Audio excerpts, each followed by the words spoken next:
ବରଣ୍ୟ ସଭାପତି ମହୋଦୟ, ପୂଜ୍ୟ ଗୁରୁଜୀ ଓ ଗୁରୁମାବୃନ୍ଦ ଓ ଏଠାରେ ଉପସ୍ଥିତ ମୋର ଛୋଟ ବଡ଼ ଭାଇ ଓ ଭଉଣୀମାନେ ଏବଂ ସହପାଠୀଗଣ, ସର୍ବପ୍ରଥମେ ମୁଁ ଆପଣମାନଙ୍କୁ ସ୍ୱାଧୀନତା ଦିବସ ଉପଲକ୍ଷେ ହାର୍ଦ୍ଦିକ ଅଭିନନ୍ଦନ ଓ ଶୁଭେଚ୍ଛା ଜଣାଉଛି। ଆଜିର ଏହି ପବିତ୍ର ସ୍ୱାଧୀନତା ଦିବସ ବିଷୟରେ ମୋତେ କିଛି କହିବାକୁ ସୁଯୋଗ ମିଳିଥିବାରୁ ମୁଁ ନିଜକୁ ଧନ୍ୟ ମନେ କରୁଛି। ଆଜି ଅଗଷ୍ଟ 15 ଆମ ଦେଶର 79ତମ ସ୍ୱାଧୀନତା ଦିବସ। ଆମେ ପ୍ରତିବର୍ଷ ଏହି ଦିନକୁ ସ୍ୱାଧୀନତା ଦିବସ ଭାବେ ପାଳନ କରି ଆସୁଅଛୁ। ଆଜିର ଏହି ପବିତ୍ର ଦିନଟି ହେଉଛି ପ୍ରତ୍ୟେକ ଭାରତୀୟଙ୍କ ପାଇଁ ଆନନ୍ଦର ଉଲ୍ଲାସର ଦିନ। ସ୍ୱାଧୀନତା ଦିବସ ପ୍ରତ୍ୟେକ ଗଣତାନ୍ତ୍ରିକ ଦେଶ ପାଇଁ ଜାତୀୟ ପର୍ବ ଅଟେ।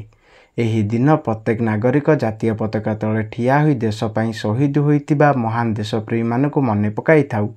ପୂର୍ବ କାଳରେ ଇଷ୍ଟ ଇଣ୍ଡିଆ ନାମକ କମ୍ପାନୀ ବେପାର ବାଣିଜ୍ୟ କରିବାକୁ ଆସିଥିଲା।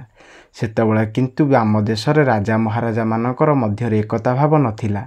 ଧୀରେ ଧୀରେ ସେମାନଙ୍କର ଦୁର୍ବଳତା ସୁଯୋଗ ନେଇ ବ୍ରିଟିଶମାନେ ପୁରା ଭାରତକୁ ଶାସନ କରିବାକୁ ଲାଗିଲେ ଆଉ ଆରମ୍ଭ କରିଥିଲେ ଭାରତବାସୀଙ୍କ ଉପରେ ଅନ୍ୟାୟ ଓ ଅତ୍ୟାଚାର ଲୁଟିବାକୁ ଲାଗିଲେ ଏହି ସୁନାର ଭାରତକୁ।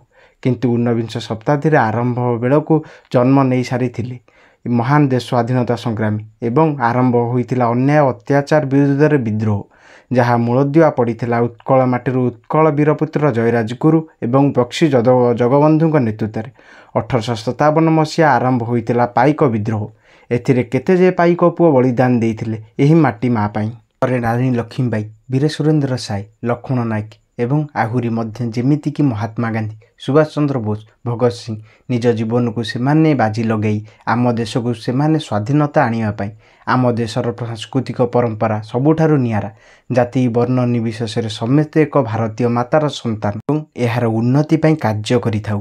ସେହିପରି ଆମେ ସମସ୍ତେ ଆମ ଦେଶକୁ ମହାନ କରିବା ପାଇଁ ଏକ ସଚ୍ଚୋଟ ନାଗରିକ ଭାବରେ ଆମର କର୍ତ୍ତବ୍ୟ ପାଳନ କରିବା।